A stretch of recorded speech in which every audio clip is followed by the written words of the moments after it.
नमस्कार स्वागत आमर YouTube channel SP education diary को पिला माने आज आम सुंदर बारधाड़ी ओडिया रचना लिखा आलोकर पर्व दीपावली।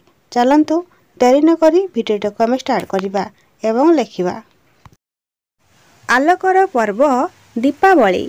नंबर 1 दीपावली हिंदू मानकर एक मुख्य पर्व अटे। विभिन्न पौराणिक कथावस्तु यही पर्व सहित जड़ित।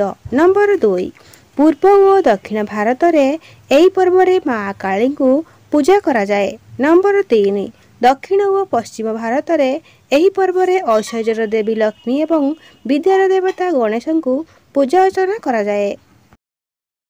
नंबर 4 केतेक स्थान रे विक्रमादित्य शक मानक उपरे विजय पर्व हिसाब से यह पालन करा जाए।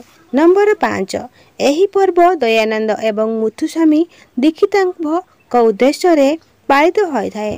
नंबर 6 जैन धर्म रे प्रतिष्ठाता महावीर महाप्राण दिवस अवसर में जैन माने यही पर्व पालन करथांती। चलନ୍ତୁ पिलाने लेखिबा आमे 7। नंबर 7 सिख माने यही पर्व को मोगल सम्राट जहांगीर निकटरू षष्ठ सिख गुरु गोविंद सिंह मुक्ति उद्देश्य पालित होता है। नंबर 8 हिंदू परंपरा अनुसार यह श्रीराम 14 वर्ष वनवास पर अयोध्या प्रत्यावर्तन उद्देश्य दीप प्रज्वलित करा जाए।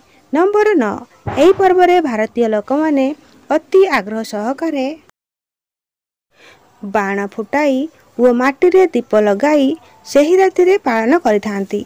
नंबर 10 यही पर्व रे समस्ते नूतन वस्त्र परिधान करी पड़ोशी मानक मध्य मिष्टान बंटन करिथांती। नंबर 11 घरर समस्त कबाट और झरका राति सारा ऐश्वर्यर देवी महालक्ष्मी उद्देश्य खोला रखिथांती। नंबर 12 ऐश्वर्य देवी आलोकित घरे एवं आसुरिक आत्मा अंधार घरे प्रवेश करती बोली लोकमानଙ୍କର विश्वास। पिला माने शेषर लेखिबा नंबर 13 आवाहमान कालरू दीपावली आलोकर उत्सव हिसाब से अति आडंबर सहकारे पालित होई आसुछि। आशा करूछि पिला माने वीडियो आपण मानक भल लागुथबो। ए वीडियो को गोटे छोटिया लाइक सब्सक्राइब शेयर करेंगे और चैनल रे नुआ थिले सब्सक्राइब करदेवे। एमिति करबा द्वारा डेली अपलोड होउथबा वीडियो गुडी को आपण पाखरे पहुंच परिबो। रहूछि जय जगन्नाथ। Thank you.